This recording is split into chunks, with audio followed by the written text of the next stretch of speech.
Patrick Dorgu has quietly been the most exciting thing to come out of Manchester United's preseason, and not enough people are talking about it. Every summer there's that one player who comes back looking like they've gone up a level, not just a bit fitter or a little sharper but transformed. This year that player is Dorgu. No hype machine is pushing his name, no PR circus on social media, just pure on-pitch quality, played with a confidence and clarity that wasn't there last year. Last season, he looked like a young lad still finding his place. You'd see him make the run, then check himself, glancing over his shoulder to see if it was even worth committing. He played like someone who knew he had talent but wasn't sure when or how to unleash it. This summer, that's gone completely. He's playing like a man who has decided he doesn't need anyone's permission to cause chaos. His pressing is sharper, his tackles are more decisive, and the timing of his overlaps have gone up a notch.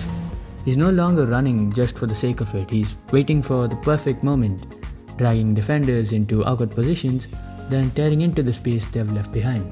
That's the sort of maturity you want from a modern fullback, and it's certainly appeared in his game. And here's where you have to talk about the reality of last season. Playing behind Alejandro Garnacho was basically like being the invisible man. Garnacho's got talent, no question. He's fearless, he's direct, he can skin almost anyone one-to-one. But he's also the most self-absorbed black hole winger I've seen at United in years. You can make the best overlap of your life, screaming for the ball, standing in oceans of space with defenders scrambling, and he'd still ignore you. So he could cut inside and smash a low percentage shot. Watching it was painful. Dorgu would burst a lung getting forward, and Garnacho would treat him like he wasn't even there, as if the overlap was just background scenery in his highlight reel. You'd honestly get more passes out of a brick wall, and for a young fullback trying to establish himself, that constant isolation was career stalling. This is why I'm so excited about the season ahead. On that left side now, instead of a teenage winger determined to dribble through an entire defense alone, you got Matheus Cunha and Mason Mount sharing the left-sided number 10 role. And these are the players who pass the ball. They see the overlap and use it.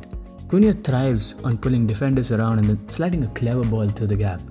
Mount has that quick trigger vision to switch play early, fitting a runner before the defense even reacts. For Dorgu, that changes everything. No more wasted runs, no more 40-yard sprints into the abyss. He's going to be receiving the ball in stride, in space, and with defenders already on the back foot. When you give Dorgu the ball early, you get to see his biggest weapon, explosive acceleration. In those first few strides, he can leave defenders in serious trouble. They either retreat, giving him the time and space to whip in a ball, or they panic and commit, which opens up the cut inside. And now, instead of swinging hopeful crosses towards no one, he's aiming for Benjamin Sesko, a striker who will attack those deliveries and make them count. That's when we'll see his attacking output finally reflect his ability, because last year's low numbers weren't about a lack of quality, they were about a lack of opportunity. Of course, there's still work to be done. His crossing under pressure can drift or lack bite. There are moments when he hesitates instead of playing the early ball. Defensively, he can still be caught out when an inverted winger drafts inside. But compared to a year ago, the difference is huge. And the fact that we've already seen him ironing out these flaws in preseason tells you he's not just training hard, he's learning and improving at speed. Last year, Dorgu's talent was hidden behind a winger who played every attack like it was his solo audition. This year, he's got teammates who will involve him, a manager who trusts him more, and the confidence from a summer where he's been one of the most consistent performers in the squad. If he can carry this form into the season, there's every chance we'll be talking about him as one of the Premier League's most improved players by the end of the campaign. Patrick Dorgu might not shout out for attention off the pitch, but on it, he's about to make himself impossible to ignore.